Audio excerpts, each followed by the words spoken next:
Well, hi. We've been overdue for a chat for a while, huh? Yeah, I had meant to do another video and realized I kinda hit the bottom of the bin for furry topics that weren't drama. And I gotta be honest, I don't have the energy to do drama anymore. And when I say drama, I mean like people fighting on the internet over something stupid. Like I've said before, if there's actual allegations and evidence and all that, I kind of rather just want to leave that to the authorities. Honestly, unless it's directly impacting me and I need you guys to know about it, I'll let the professionals handle that. But anyway, one thing I did realize as I was clocking out of work at 4 o'clock in the morning was that we haven't really had this chat. You might be wondering, what chat? What chat specifically? Hang on, I think to correctly talk about this topic, we gotta make it sexy. Alexa, lights red.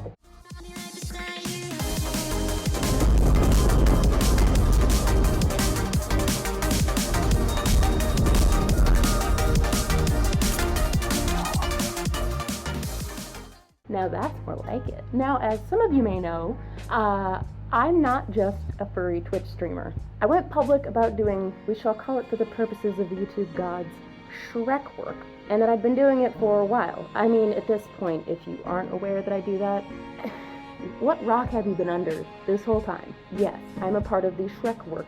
SHREK. Don't get mad at me, you two. The SHREK work community. And, you know, when I actually went public, a lot of people had questions about it. Now, in future videos, I will be allowing you guys on Patreon to ask me those questions so that they can be answered in another video. But for now, I will just take the most common ones that I have received and answer them, as well as putting a little bit of info out there on what SHREK work is, what it encompasses.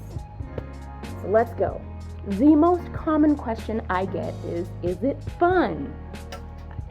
Is any job ever really fun? I mean, yeah, it definitely can be. There's definitely some fun moments I've had at work, but if your basis for what I do is what you see in movies and TV, it's not that. If you ever watch Magic Mike and you have a friend that works on the male side, be aware that it may not look like that, or even be at all like that. In fact, they might not even make half the money you see being thrown in that movie. And the same goes for the female-bodied. We'll say female-bodied and male-bodied, or assigned female at birth and assigned male at birth, because gender in clubs gets really fucky and weird, and we'll get into that. But if you're basing your knowledge on what I do specifically off of movies like Hustlers or Magic Mike or that scene where they go to a club that does dancing in a provocative way, it's probably not going to be accurate. So just keep that in mind. Are many of the clients I deal with on a daily basis perfectly lovely gentlemen? Yeah, for the most part, yes. Have I on more than one occasion had to tell someone to put their Vienna sausage back in their pants when that is not a part of the services I provide? Yep, that's also normal. So in terms of, is it fun? Yes. But like any other job, it's not all glitz and glamour like you might think. Another question I got, which was actually a very interesting one from someone I know pretty well, was, so do you have to pay to work there? Or is there like some system is there like legal documents? What's the deal?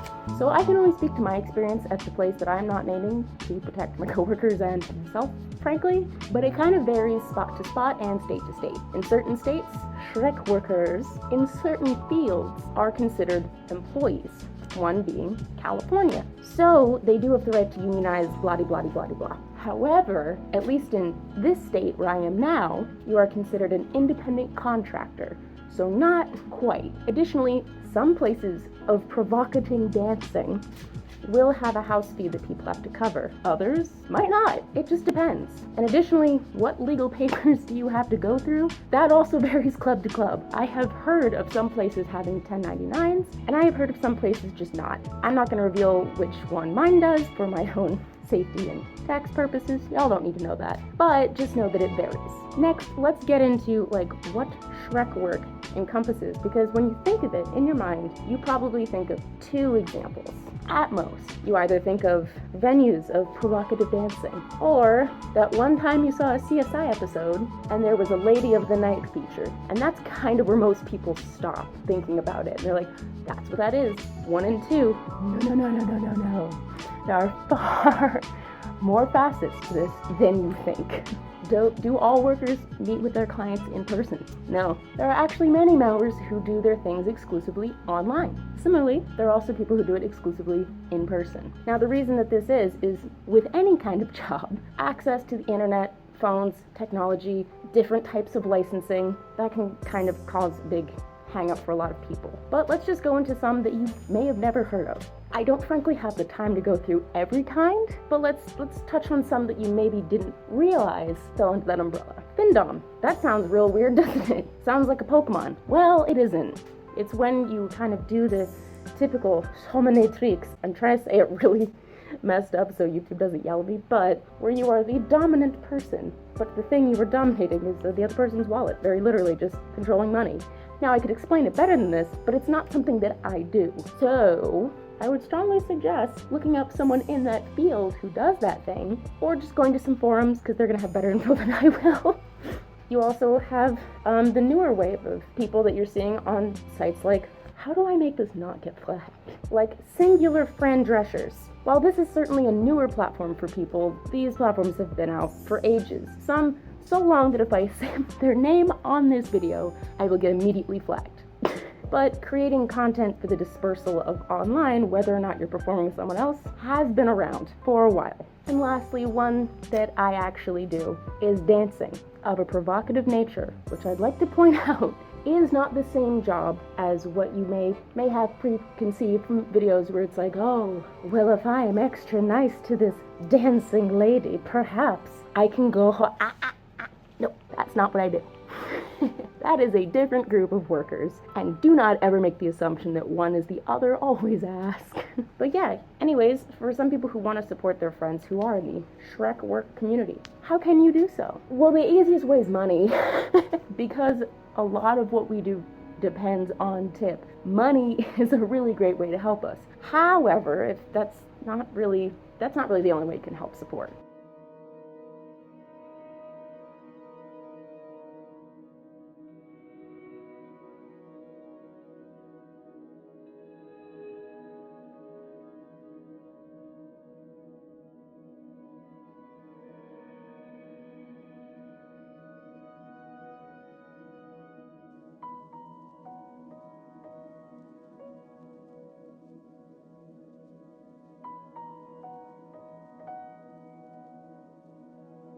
Try to help out where you can by staying informed on the legalese that's happening behind the scenes. Or if, you have a few bucks, go in, spend money, be respectful. Super easy. Now, I mentioned gender was kind of weird, and that also ties into names. As you might have guessed, I don't dance under my real name or any names associated with this channel, period. If you're asking why? Such a glitzy, glamorous job, why? Well, much like any perhaps larger furry will tell you, people be crazy. People are crazy, and it is actually a safety risk to have your info doxed or leaked. Anyone you see at a venue of the night or in any profession that falls under the SHREK work umbrella can always be subjected to some really bad interactions, or they may have other jobs that will not look well upon the fact that they do SHREK work. What do I mean? While it may seem like it's the only job many of us do, it's not. So, using fake names and trying to be a little bit more discreet and covert actually helps us not get outed, either to family members, other jobs we have, or just to disgruntled customers who didn't want to take no for an answer. It protects us from them showing up at our house. Sound familiar, bigger furries? So that's why you will never hear me say the name of where I work, my work name, or name any of my coworkers. That's for my safety, and theirs.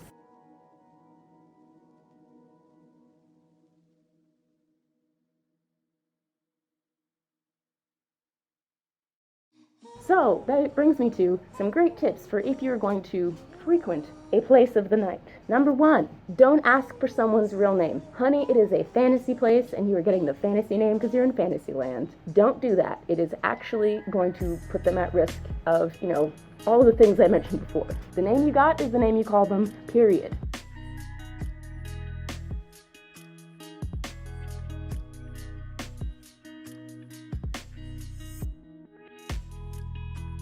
Secondly, if you are going to a venue of the night, You are going to a luxury business. You are paying for a fantasy.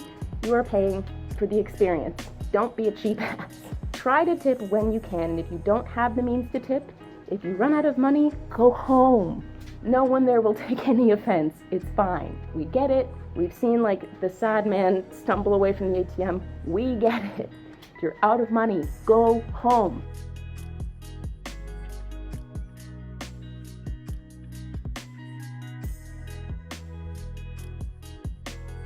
Anyways, I hope this was interesting at least, and I'll catch you at some point in the future. Maybe. Till then, bye!